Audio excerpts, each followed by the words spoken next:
Hi weavers, ഗോബൂസ് kitchen ബ്ലോഗിലേക്ക് എല്ലാവർക്കും സ്വാഗതം. ഒന്നാം പൊന്നോണ പൂപ്പട കൂട്ടാൻ, പൂക്കണ്ണി കോരാൻ, പൂക്കളം തീർക്കാൻ, ഓടിവാ തുമ്പി പൂത്തുമ്പി താതൈ. അന്നം പുകില ഊഞ്ഞാലാടാൻ, പൂമാല പെണ്ണിനെ പൂ കൊണ്ടു മൂടാൻ, ഓടിവാ തുമ്പി പെൺതുമ്പി താതൈ.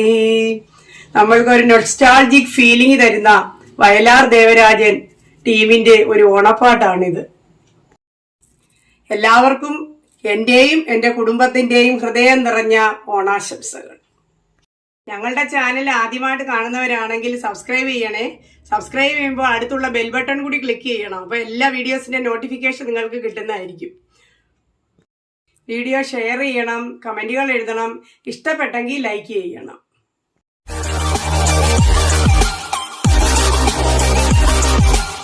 അടിപൊളി ഒരു പായസം. സാധാരണ എല്ലാരും പാലൊഴിച്ച പായസം, ഇതങ്ങനല്ല, ശർക്കര പായസം ഉണ്ടാക്കാൻ പോവാണ്.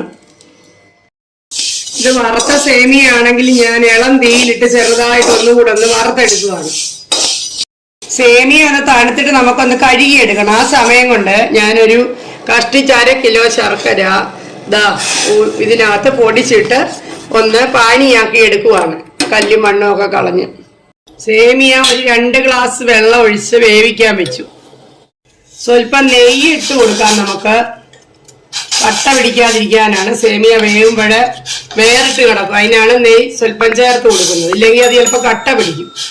സേമിയ നന്നായിട്ട് വെന്തതിലേക്ക് നമുക്ക് ആ ശർക്കര പാനി അങ്ങോട്ട് ഒഴിച്ച് ഇളക്കാം. ഇനി അതിൽ കിടന്ന് കുറച്ചു നേരം വേവട്ടെ. സേമിയ ശർക്കരയുമായിട്ട് നന്നായിട്ട് യോജിച്ചിട്ടുണ്ട്.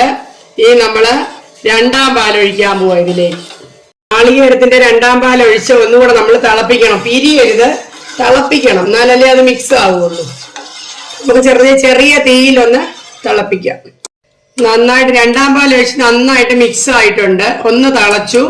അപ്പൊ ഇനി നമ്മള് സ്റ്റൗ ഓഫ് ആക്കിയിട്ടുണ്ട്. അതിലേക്ക് 1ാം പാൽ, അതായത് തലപ്പാൽ എന്ന് പറയും, അതൊഴിക്കുന്നു. ഇനി ചൂടാക്കാൻ പാടില്ല. ഇനി നമ്മള് ഇതിലേക്ക് ഏലക്ക പൊടിച്ചതും കാഷ്യൂ കിസ്മിസും ഒക്കെ വറുത്തിടുന്നു. റെഡി ആയിട്ടുണ്ട്. അതിലേക്ക് കുറച്ച് ഏലക്ക പൊടിച്ചതും പിന്നെ കാഷ്യൂ കിസ്മിസും വറുത്തിടാൻ പോവാണ്. കുറച്ച് കാഷ്യൂനിട്ട് അതിലേക്ക് വറുത്തിടുക. പായസത്തിന്റെ ക്വാണ്ടിറ്റി അനുസരിച്ച് ഇട്ടാൽ മതി. ഇതിപ്പോ കുറച്ച് പായസമേ ഉള്ളൂ, അതുകൊണ്ട് ഞാൻ ഇത്രേ എടുത്തുള്ളൂ.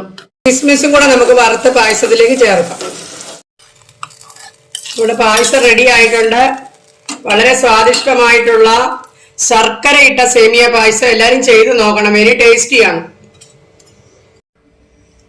നല്ല സ്വാദിഷ്ടമായ സേമിയ ശർക്കര പായസം കഴിക്കാൻ റെഡി ആയിട്ടുണ്ട്.